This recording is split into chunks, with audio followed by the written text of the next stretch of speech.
everyone. My name is Chanel Mays. I'm the Community Building Program Manager, and I'm here to tell you a little bit about our Neighborhood History Project.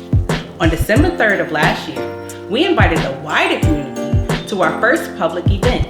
We called it our History Fair. About 30 neighborhood residents came. We had high school students, community volunteers, librarians, religious members, teachers, council members, our interviewed residents, and so many more.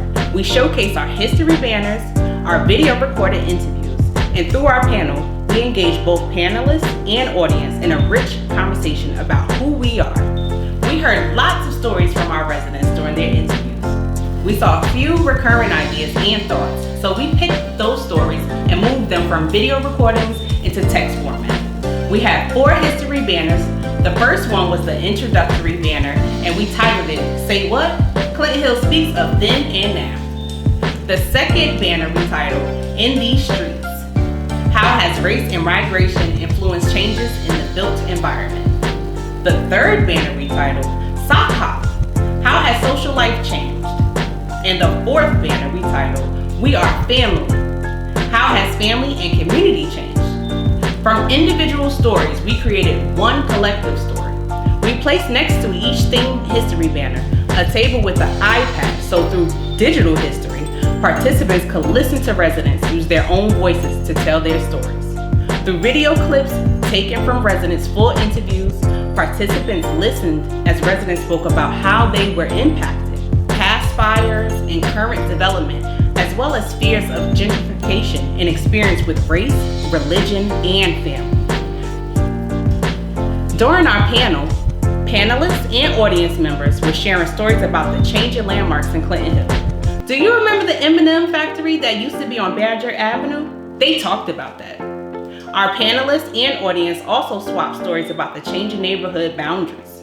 Our panelist, who identified as a Weequahic resident, for years was shocked to find out he was living right here in Clinton Hill all this time. So many people were laughing and talking about similar experiences. We also had serious conversations. We talked about how residents' race and ethnic backgrounds have changed in Clinton Hill. One panelist talked about his family being the 3rd Black family on Osborne Terrace.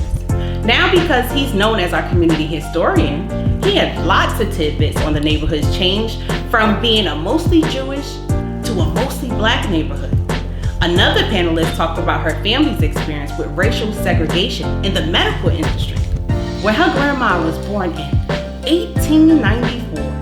She was born at home because at the time, the city didn't allow Black people to be legally born in public hospitals. These stories really spoke to audience members. We're so grateful for all the residents who got interviewed. Thank you for sharing your stories through our Neighborhood History Project. Shout out to all our participants. Thank you for coming to our fair and for meeting and learning more about our interview residents and about our project. If you haven't yet joined our project, what are you waiting for? Now that you have an idea of what we're up to, now that you've seen how others have told their stories, come on by. We'll be waiting.